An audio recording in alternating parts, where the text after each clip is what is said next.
To Be Verona è un progetto sicuramente innovativo, in quanto cerca di raccogliere quelle che sono le percezioni di Verona a livello globale e a livello nazionale. Verona è una città molto particolare, famosa in tutto il mondo per il mito di Romeo e Giulietta.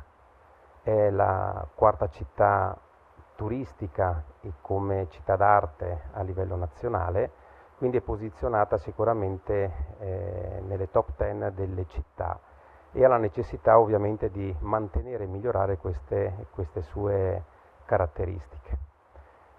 Verona, per poter affrontare il mondo turistico e del business nel prossimo futuro, dovrà soprattutto capire che cosa il mondo globalizzato chiede a una città come Verona. Non è semplice, perché quando si parla di innovazione bisogna prima di tutto sapere che cosa le persone vogliono per quanto riguarda lo sviluppo del proprio business e che cosa le persone vogliono per cercare di passare delle giornate di vacanze anche su un territorio stupendo qual è Verona. Sbagliato sarebbe però pensare che Verona sia conosciuta a 360 gradi in tutto il mondo. Il mondo è grande, è globalizzato e molte volte gli stessi veronesi, se si pongono delle domande di quali sono i nuovi siti turistici, le nuove città nei mondi del BRIC o comunque nei paesi del BRIC, scoprirete tante novità che nessuno o pochi sanno nemmeno dove sia posizionato Pechino rispetto a Shanghai.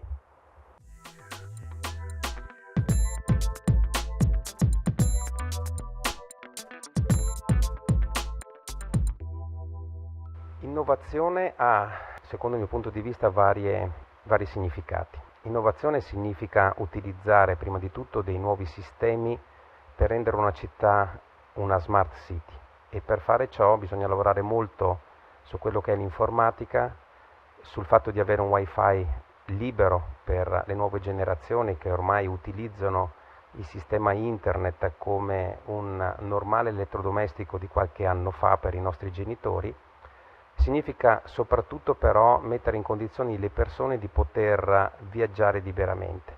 Quindi la logistica è un qualcosa che va assolutamente posta sul tavolo, perché se pensiamo oggi quando le persone arrivano in stazione a Verona o quando arrivano in aereo, la difficoltà poi è muoversi sul territorio.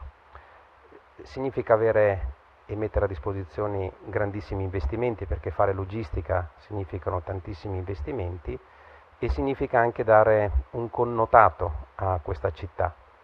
Innovazione significa anche, secondo me, mettere in rete tutte quelle che sono le eccellenze che ci sono a Verona. Se noi pensiamo all'aeroporto, ma pensiamo alla fiera, pensiamo alla Fondazione Arena, pensiamo a tutti i siti archeologici e museali che abbiamo nella nostra città, molti di questi soggetti molte volte non dialogano tra di loro. Prima di tutto, innovazione significa uscire da questa città e proporsi al mondo in un modo comune, pensando anche ad una promozione plurisettoriale, mettendo insieme quindi l'industria, l'artigianato, il commercio e i servizi.